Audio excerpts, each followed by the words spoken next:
И сразу же приглашаю Брайана. Брайан? Hi, thank you. I got this. Привет. That's one of like 6 words I know in Ukrainian. Good morning. How are you? Good. So today I'm going to talk to you about how to get more leads and sales with social media and content marketing. Give time to everybody to come in. I just got here a couple days ago. It's my first time in Ukraine. I got to walk around and see some of the churches and stuff. It was amazing. I've never seen like churches that old. Like in America, nothing is that old. Like the oldest thing is like 300 years old. So it was really cool. Like these frescoes that are from the 1100s was really cool. So anyway, it's nice to be here. So thank you for having me. Okay, so let's get started. So this says the biggest bang for your buck, which means I'm going to try to get you the biggest results for the money that you would spend or for the time that you would spend on these things, okay? This is me. I've had a bunch of big clients. I've been very fortunate in that respect. I've written some books, The Like Economy, Facebook Marketing, LinkedIn for Business, The Cowbell Principle, and Contagious Content. What kind of social media gets shared? Why do people share it? Okay. So you can check out my website, which is briancartergroup.com, and my books are on amazon.com. Okay. So is Facebook big? It's pretty big in the world, right? Globally. If you look at it, percentage of all website views in the entire world, Facebook gets 8% of all views on the internet in the world, right? And Google gets 7%. Twitter and LinkedIn are not quite as big. So that means if Facebook were Vin Diesel and Google were The Rock, then Twitter would be Mini-Me and LinkedIn would be Dwight Schrute, right? Okay. That's a joke. I wasn't sure if you guys would get it. Yeah. Okay, some of you got it. All right. That was a joke. Okay. Not a very funny one. Okay. By a show of hands, how many of you like raising your hands? Okay, just checking. All right. So the point of this is you got to go where people are, right? If you want to reach your prospects, you need to go where they are. So where are they in Ukraine? Well, let's talk about first the fact that internet penetration is not great, right? So only 44% of people in the Ukraine have internet. That's one issue. Second, with social media usage, VK.com has 12.2 million people. 46% of social media is VK.com. And then OK.ru is 8.3 million. Facebook is only 6.3 million, right? Some people say Facebook is growing faster. So the question is, will it grow the way it has in the West? Will it become more important or not? And today I'll talk to you about how we're using Facebook and some of the ways in which it's a really strong platform for business. For mobile social usage, when you look at what people are using in the Ukraine mobily, Facebook is 82% of social media usage on mobile, right? And then VK.com is much smaller when it comes to mobile. So I did some research on social media for you guys. I did a double-blind, placebo-controlled trial survey analysis. And what I came up with is that social media is comprised of social and media. Yeah, that's right. But that didn't really make the point I wanted to make for you guys, so I made a pie chart to demonstrate to you guys. Yeah. So that means that social media is 50% hey, I like you, and 50% look at this funny cat video. Kit, that's another Ukrainian word that I learned. Yeah. Okay. I'm trying, you guys. Okay. So the point is you want to be sociable and you want to have great content, okay, in social media. And I'm going to talk about both. If you want to get sales with social media, there are 3 steps, basically, right? You want to reach the right people, reach them where they are. You want to resonate on your website and on social media, okay? So you're going to need to understand your customer and then create and curate content that they're going to engage with, okay? So that content is going to have to affect them emotionally. It's going to have to be something they're going to interact with. And then you've got to get them to take action to get the revenue, to get the sales. Okay, so you need all three steps. Now, what does advanced content marketing, social media lead generation look like? More steps. This is the process. I'm going to start with ads, then we're going to do content marketing, digital media, then we're going to get leads, right, emails and phone calls. Then we're going to nurture those people. We're going to call them, we're going to email them, convince them that they should work with us. Then we're going to do sales follow-up with salespeople with your normal sales stuff, right? And then we're going to get the sales. So let me be more specific. Okay, a little intimidating, I know. So with ads, on search like Google, on social media, ads on email, ads on websites, you're going to get their attention and their interest, okay? By the way, you guys, if you give me your business card, I will give you a copy of this presentation, so don't freak out. Do not freak out, okay? Once you get their attention, then you're going to do content marketing, right? So lead magnets, things that attract emails and phone calls. You need white papers, webinars, videos, ebooks, infographics, digital media, okay? That stuff increases their interest and their desire for what you have, and it brands your company, okay? Then, lead gen, you're gonna take that content and put it on a squeeze page. I'm gonna explain the difference between a squeeze page and a website, right? So that you can get the email. It's gated, which means they don't get that content until they give you their email, okay? You get their contact info so that you can do sales follow-up. Then you're going to nurture those people through a series of emails. They're autoresponders, means they're set up ahead of time to go out on a schedule, right? They're planned out ahead of time. So through those emails that go out to these people that gave you their emails, you're going to continue to build value and sell your company, okay? Then you do sales follow-up. Your salespeople go to the sauna, or whatever they normally do, right? They call on the phone, they do their email, they take people out to dinner, they get them drunk on vodka, whatever they normally do, right? Salespeople. They get the sales, they get the revenue, they get the customers, okay? So this is all what marketing does to support sales, okay? And then for loyalty, once you have these customers, again, the same content marketing stuff, white papers, webinars, videos, ebooks, infographics, that demonstrates thought leadership, that your company has authority, your company is a leader, your company's number one, your company knows what it's talking about. It's a good idea, it's a good thing they went with your company, right?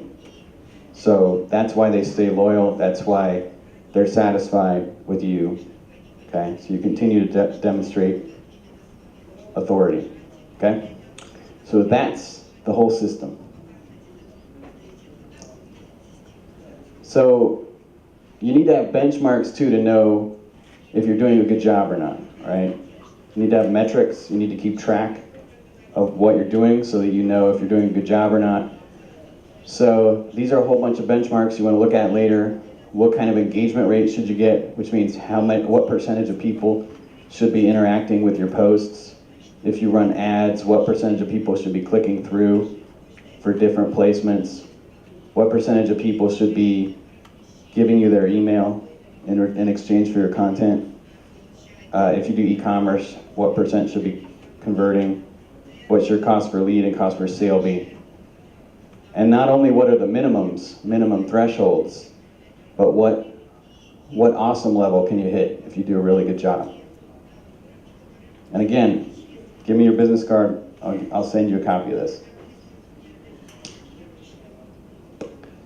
So here's an example of a white paper, how cloud hosting overcomes 11 common IT problems, right? So we created a white paper, which is a very serious document about how this type of hosting can help IT people, right? We put this out with Facebook ads. We targeted chief executives, chief internet officers, chief technology officers, and IT sysadmins. We reach 467,000 of them, and we get leads for as low as $29 a piece, okay? So, you know, in that space, that's not expensive because they're paying thousands of dollars for this hosting. So this is just one case study that demonstrates that the combination of Facebook advertising, which can be very targeted, with great content, and that gated thing where you're getting the email, can lead to these leads that your salespeople can follow up with. Here's a software as a service company. So we created a white paper that's the brand manager's guide to content marketing and social media. You're using this ebook, and again, they have to give their email to get it. We generated 504 leads. This is an online service, so we got 92 demo sign-ups for $26 per demo sign-up. And these were all people that worked at Fortune 1000 companies too. So 1,000 of the biggest companies in the US, right? So again, it's just another example that it can work. So what's the modern marketing problem? This is AIDA, attention, interest, desire, action. So if you want a lead or a sale, you have to get, your prospect has to want it, right? They're not gonna take action unless they want it. They're not gonna want it unless they're first interested in before that. They have to pay attention to you, right? Nothing's gonna happen if you don't first get attention, okay? But this is our big problem right now. There's never been more stuff pulling at people's attention, right? People are getting emails, text messages, there's social media, there's TV programs, there's sports, there's news, there's all kinds of stuff, okay? So you're putting out this marketing and you're competing with all of this for their attention, which means your marketing has to be interesting. Your marketing is gonna have to say something that interests them, right? At least as much as this stuff. You can't sell if you're invisible. So why should people care about your stuff, right? Most people are listening to WIIFM. It's a radio station. Does anybody know what this stands for? No? What's in it for me? What's in it for me? Right? Selfishness. So what do people care about? People want to have a sense of luxury. People love bacon, right? This is Kevin Bacon made out of bacon. Yeah. People want to feel a sense of awe. People like babies, right? I think we should wrap babies in bacon, personally. People want to feel connected. People want to feel like they belong. People want to have fun, right? They want to put on a straw hat and carry around a woman wearing a 1980s swimsuit. That's what people want. But in your guys' situation, people care about solutions to their problems and how your solutions alleviate their pain, right? So what are the pain points that their thing alleviates, and what are your solutions? That's how you're going to break through the noise. So why search marketing is enough? Google is really powerful because people are searching for things that you offer right now, and you can fulfill that demand, right? If you advertise or you show up in search engine optimization in the search results, you can say people are searching for what you have right now, you can fulfill that demand. That's great. However, there's only a limited amount of that, okay? Not everybody that you could sell to is looking for what you have right now. So the rest of the people that you could sell to are up here, and you can't reach them with search. Okay, and that's where social media is very effective, and Facebook is very effective as well. Facebook is very affordable at raising awareness and then increasing the demand, right? So your prospect who isn't ready to buy yet, you can increase their interest and increase their desire with Facebook. So in search, you're concerned with what people are looking for now in search phrases. And in social, we're targeting people by who they are, their job title, their persona, the industry they're in, and what they like, okay? So the most powerful marketing tool in history, in my opinion, is Facebook advertising. Okay? So you guys can target 5 million Ukrainians. Right now, that's not a ton, but it's going to grow. Okay? You can target 150,000 Ukrainians who are in business specifically. You can target 15 million Russians with Facebook advertising. You can target 350,000 Russians who are in business. Okay? And there are more than 15 different ways to target people. You could upload your email list to Facebook. It'll match a certain number of them with the same emails they're using in Facebook, and you can show ads to those people without them realizing that you're doing that. Okay? So now you're showing Facebook ads to your email list. Okay? You can do the same thing with your website visitors. Put your retargeting pixel on your website, and then anybody that's been to your website will see your Facebook ads. Okay? So you stay top of mind. Anybody that's been to your website, now they see you everywhere, and they think your company is really, really important. Right? So I don't know what the minimum is in Ukrainian, but in the US, you can run for as little as $1 a day. It's a very, very low commitment. So it's easy to try it out. It's also, there's some kind of soap opera next door or something. There's a concert next door or something. Yeah, dancing. It's what? Dancing. Dancing. Oh, dancing, yeah. We should all go next door and dance. Facebook is the most affordable awareness anywhere, right? 25 cents per 1,000 views. If you want to reach 1,000 people with a newspaper in the US, it's $32, right? So Facebook is 99% more affordable. You know, this is in dollars, but you're going to see the same proportions here, right? Most affordable awareness raising vehicle anywhere is Facebook ads. Of course, all the digital stuff is more affordable than traditional, but Facebook's the most affordable. And you get amazing customer data. So within the Facebook Ad Manager is a tool called Facebook Audience Insights. This is free market research, okay?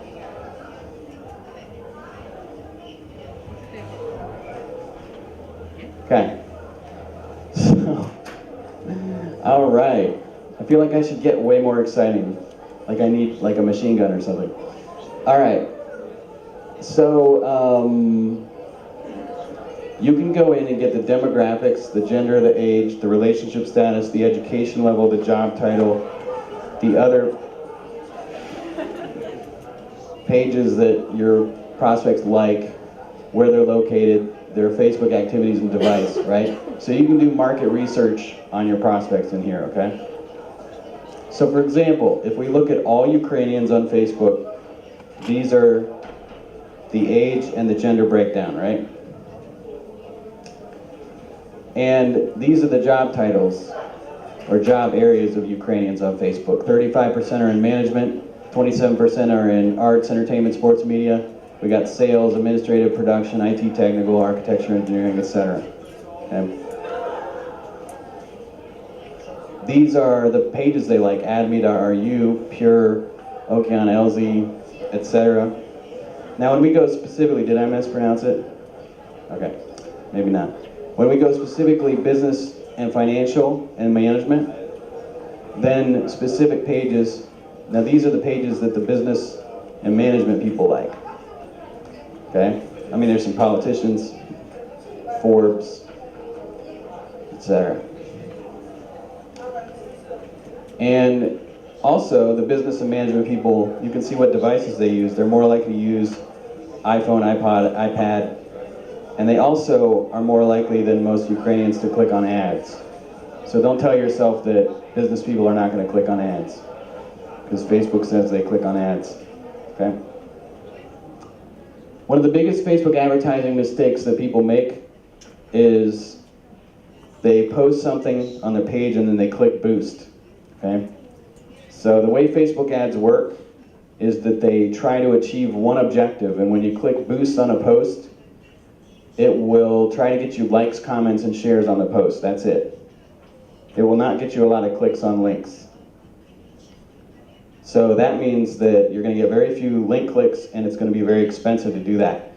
If you go into the ad manager at facebook.com/ads, then you can run all 10 different types of ads. These are all different objectives for your ads, and each one will do a different thing. Send people to your site or get conversions, which you want, like you want leads, then you need to run this conversions one, okay?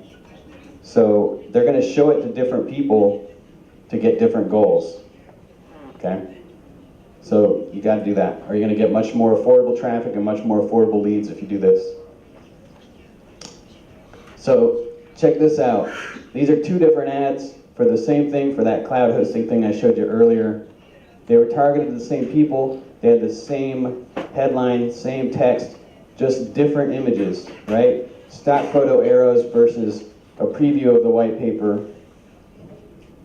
$22 per lead versus $35 per lead, okay? So this one got a higher click-through rate, so it was more affordable. Facebook makes the cost lower when you get a higher click-through rate. Basically, Facebook rewards you for putting in things that people are more interested in. And so sometimes a preview of the lead magnet, the white paper, works better. And sometimes bland stock photos don't work very well, okay? And again, use those website conversion ads.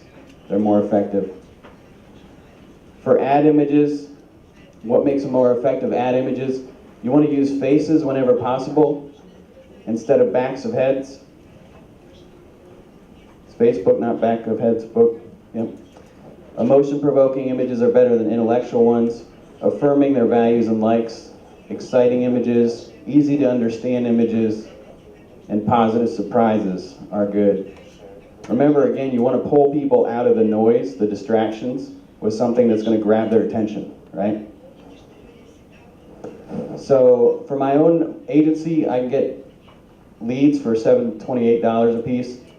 So again, it's another example of we actually, this stuff actually works for us too. And it's part of the reason why I'm here today actually too. Facebook ads. When you use these buttons, you get more click-through rates, so definitely use those. And actually, learn more works better than you think it would. It's kind of a less aggressive approach to say learn more than some of the other buttons, but the less aggressive approach works better. A lot of people use buy now, but it doesn't work as well. So, that's a more typical American, by the way. I'm sorry, I'm not fat enough.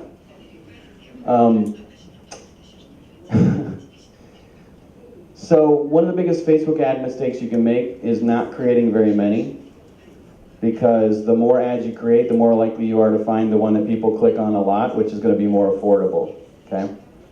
So if you only create a few ads, you're going to get closer to $1 cost per click. If you create a lot of ads, you're more likely to find the one that's closer to 10 cents a click, okay? It's just a math thing. Laziness is expensive. Here's another example, a financial event that we did ads for. We got 335 registrations for their event at $71 a piece. And we reached 1.5 million people at the same time. So no matter what results you get, Facebook is always raising a lot of awareness for you. Another thing we did, we tested a lot of landing pages, a lot of different approaches, a lot of different images. If you want to have success, you've got to think you're going to test 20 different ads, 50 different ads, 100 different ads, okay? Not like 5. Retargeting works very well. Retargeting led to $13 cost per registration versus this other ad that was not retargeting. So retargeting, again, is when you put the pixel on the website. People have been to your website before and you're showing ads to people who've been to your website before, right? Those are more affordable. So with that financial event, we tried a sweepstakes versus go to the event, and we talked about go to the event and the sweepstakes. This is on the landing page, and we talked about, would you like a subscription to this magazine? Okay, so we tried 3 different approaches, to these landing pages, and one of them converted 6 times as much. So again, you got to test a lot of different things.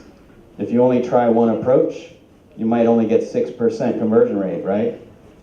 If you do this, this means you're going to get 6 times as many leads for the same cost. Okay? So the more stuff you test, the more results you're going to get. Yep, retargeting was the best, and the sweepstakes was the best. So now, if you're going to do all this testing, you're going to need geeks, or you're going to need to get geeky. Okay? Sometimes geeks look like this. Sometimes they look like this. Geeks are great, right? Because even when they go on vacation, they don't want to leave their computers behind.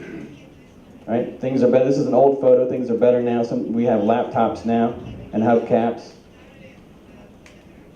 Geeks are focused, right? So if you give a geek a task, they'll put this weird thing on and they'll go to work and they won't stop till they get it done, right?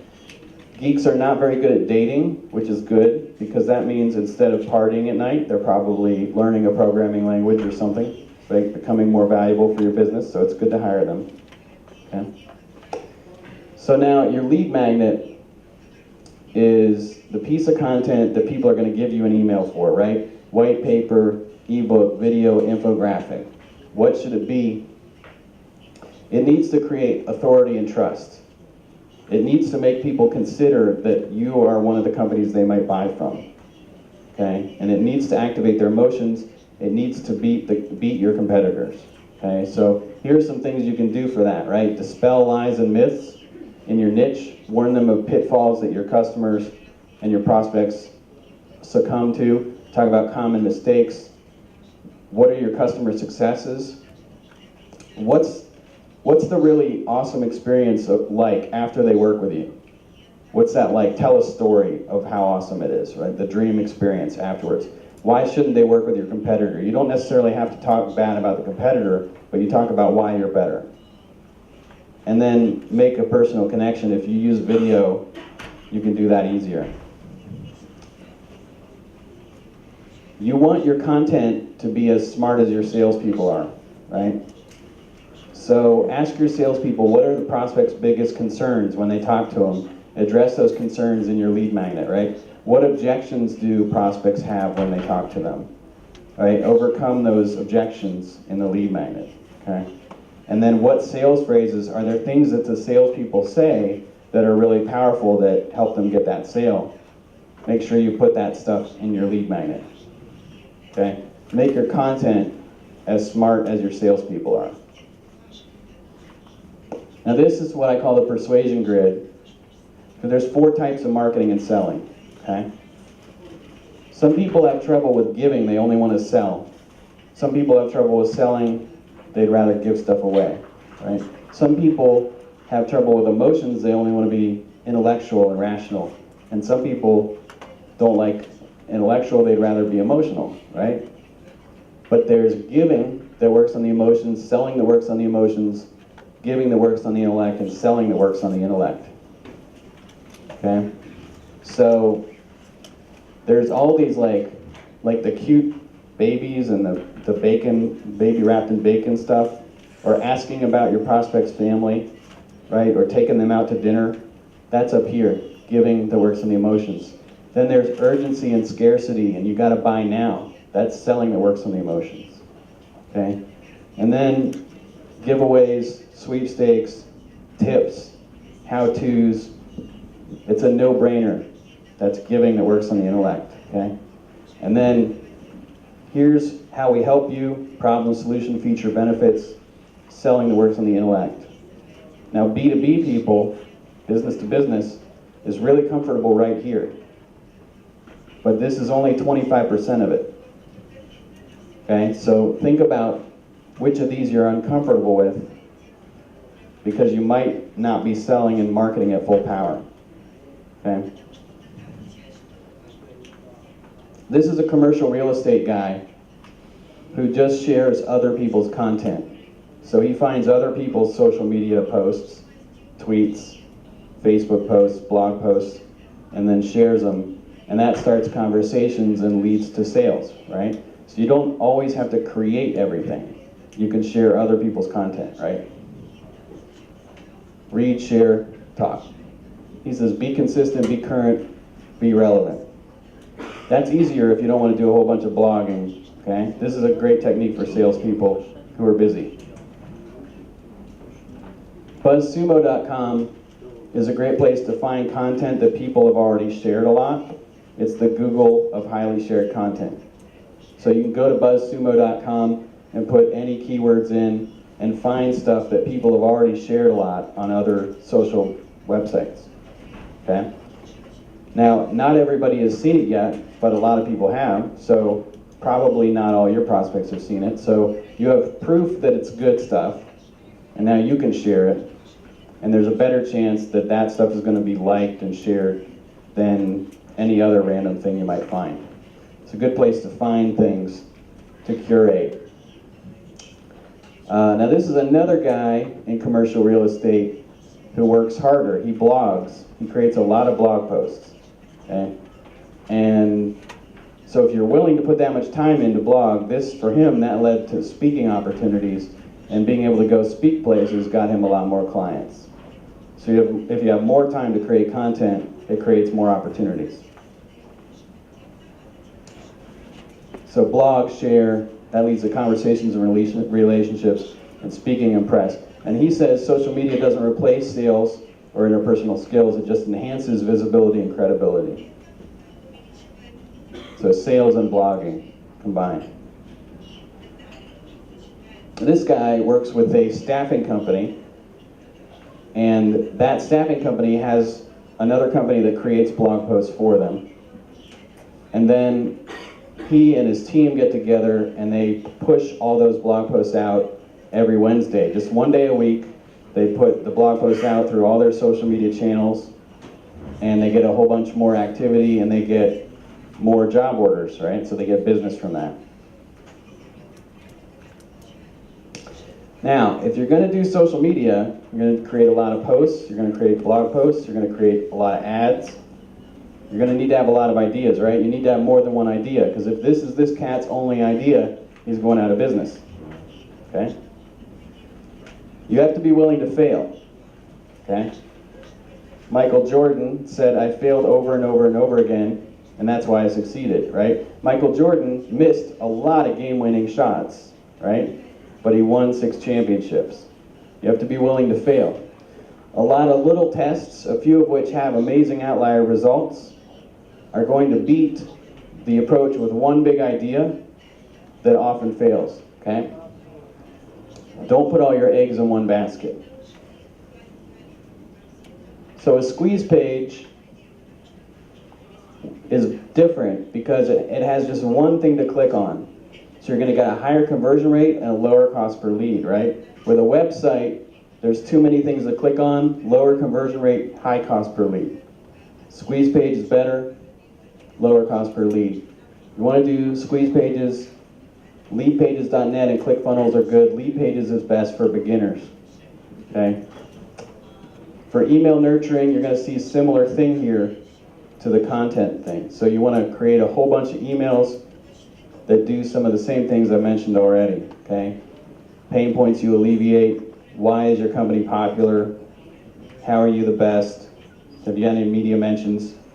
At the end, if they haven't bought, maybe you want to give them a discount, but be careful with discounts, okay? Because once you get into discounting, you're in trouble. You're always going to be discounting.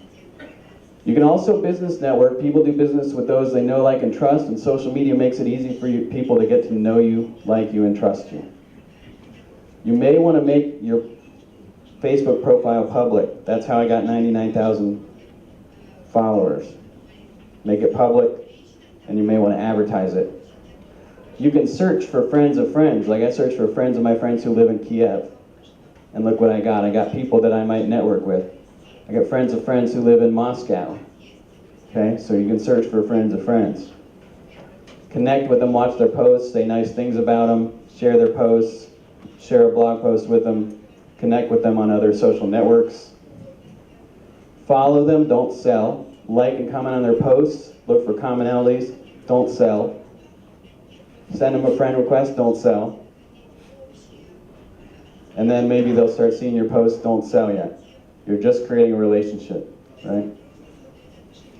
Now, 11 non-internet things that still have a big impact on sales: face-to-face meetings, phone calls, courtesy listening, eye contact, enthusiasm, courtesy golf, lobster, sauna, and vodka. Those are still good. Last thing, I'm a computer geek. I grew up a computer geek. So I didn't want to learn this lesson, but emotions are more powerful than the intellect, okay? So this is our dog, Brad Pitt. We named our dog Brad Pitt because he was very good looking, okay? But this made things weird in my house because now Brad Pitt is always hanging out with my wife. Brad Pitt's kissing my wife. Brad Pitt's sleeping with my wife. So I had Brad Pitt neutered. But Brad Pitt won my heart because he was a great dog, right?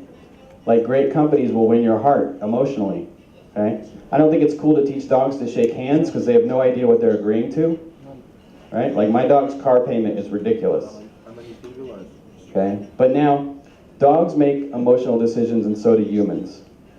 So if you're marketing intellectually and your competitor is marketing with emotions, you're bringing a knife to a gunfight and you'll lose. Okay? You can't outsmart emotions. Let me make one illustration. This is for guys, okay? Let's say you're in an argument with your wife or your girlfriend, and you have all the logic in the world on your side, and you're right, but she's crying. Who wins? She wins. Yeah, you can't outsmart emotion. So Brad Pitt passed away, but he still lives on in my heart, right? Like, a great company will live on in your heart, even though the CEO will change or the employees will change. You'll still see grandfathers and grandsons sharing a Coke. You'll still see fathers and sons sharing a Guinness. They're bonding with each other and bonding with the brand, right? So if you want to guarantee long-term customer loyalty, go for the heart. Thank you. Спасибо, Брайан. У нас есть буквально пара вопросов, прежде чем пригласим следующего докладчика. У кого есть вопрос, поднимайте руку.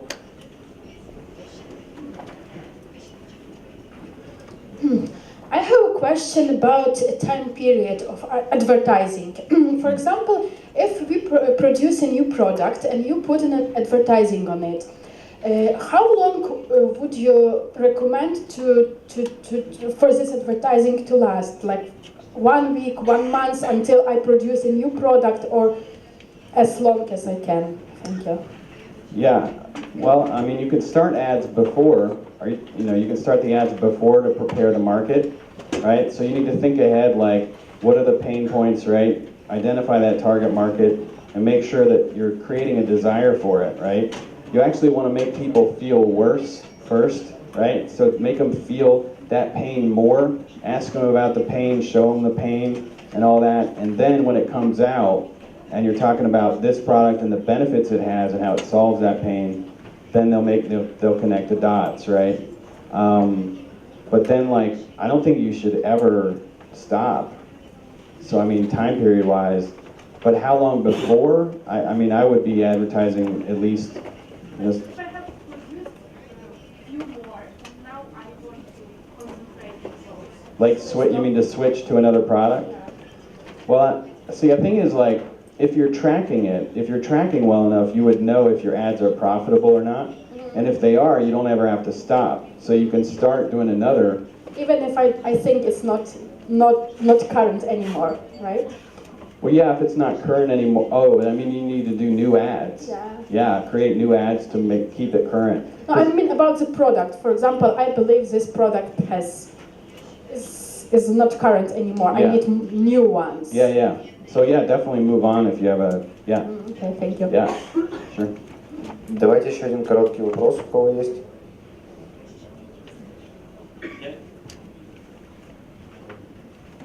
Я на русском. Если есть страничка в Фейсбуке, которая бизнес-страничка, как часто нужно делать там посты, чтобы не быть слишком надоедливым для своих клиентов? Translate. can try say it in English. Oh, okay. I have my business page on Facebook, Yeah. but how often I must to make a post, whose post to be not so spamming for my subscribers. Right. Yeah.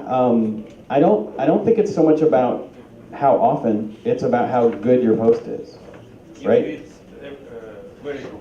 If it's very good, you can do it as often as every hour. But it's a little bit noisy for human. If they see my post every hour If it's good, it won't be annoying. but it's business, Then it's not good. If it's business, then you know if it's good if you get likes, right? So look at the person, look at how many people see the post, and then look to see if 1% or more liked it, right? So, and you'll notice like what percentage of your fans are seeing the post too, right? So if less than 5% of your fans are seeing the post, then probably you're not getting a lot of likes. 20%. Well, that's pretty good. That's good. And then try to get at least 3 to 5% of people to like your posts. And if you're doing that, then you're on the right track. But usually, if I have subscribed for some, I think a good page, business page, and Yeah. then starting spamming some, oh look for this cake, or the new salad we make. Oh, yeah, yeah. And when it's boring, I just unsubscribe this page Yeah. because it's too much on my Right. page. Yeah, you want to, like, you need a combination of not just selling, but also engaging, right? So engage them around other topics. Like, don't just talk about your products. Talk about, like, themes that they're interested in, too. So this will be in the other talk I'm doing, which I don't know if you'll be in, but so there are themes related to your business that they're interested in. Like so maybe they're interested in profits, maybe they're interested in family. They have other values that are relevant to your product, and you need to identify what those are, whether they're likes, whether they're dreams, their values, and create posts that address those, so you aren't just talking about your products or your services, right? And if you do that, then you can post more. So a lot of people just post once a day. That's a general guideline. I'm hearing some theory that good is one post in 2 days. Oh yeah? Is it true or not? See, I know a company that more than doubled their revenue by posting 8 times a day. And they posted 4 times for engagement a day and 4 times about products. So there's no rule. There's just what will your audience tolerate, and you have to watch your metrics. So if you're posting and you're seeing people unsubscribe, you can look in your page insights at your metrics, and if people are unsubscribing, you're doing it too much. And then look at your engagement rate, and if it's below like 3%, then you need to think about what you're posting and try to think of things that people will like more, you know. And when it's below 3%, you probably need to post less often. Yeah. Yeah. Окей, спасибо, Брайан. Давайте поаплодируем Брайану.